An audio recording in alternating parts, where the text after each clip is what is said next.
When my husband asks why I am sad, காலையில சமைக்கணும்ட்டு காலையில tea போடுறதுக்கு உள்ள வந்தேன்னா காலையில டீ போட்டு காலையில டிஃபன் பண்ணி அதுக்கப்புறம் மதியம் இன்டர்வல் கேப்ல ஒரு 2 நிமிஷத்துல போயிட்டு துணி துவைக்கிற மாதிரி இருக்கு. மிஷின்ல தான் துவைக்கிறோம், இருந்தாலும் அதுல எடுத்து போட்டு காய போடணும்ல, அதை எடுத்து பண்ண வேண்டியதா இருக்கு. அதை முடிச்சுட்டு பாக்குறதுக்குள்ள மதிய சமையலுக்கு ரெடி பண்ண வேண்டியதா இருக்கு.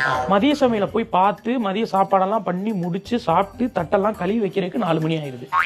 சரின்ட்டு உட்காரலான்னு பார்த்தா அதுக்குள்ள அடுத்து 5 மணிக்கு டீ போடணும், காஃபி போடணும்னு அந்த இது வந்துருது. சரி காஃபியை போட்டு உட்காந்து ஏதோ ஸ்நாக்ஸ் பண்ணி கொடுத்தோம்னா அதுக்கப்புறம் அந்த ஒரு 3 மணி நேரம் ஏதாவது சீரியல் பார்க்கலாம்னு உட்காந்து அந்த மாதிரி இருந்தாதான் உண்டு. அந்த டைம்லயே நைட்டுக்கு என்ன சமைக்கலாம்னு ஒரே ஸ்ட்ரெஸ்ஸாவே இருக்கு. எனக்கு என்னன்னாங்க, ஒரு நாளைக்கு 24 மணி நேரம் இருக்கு.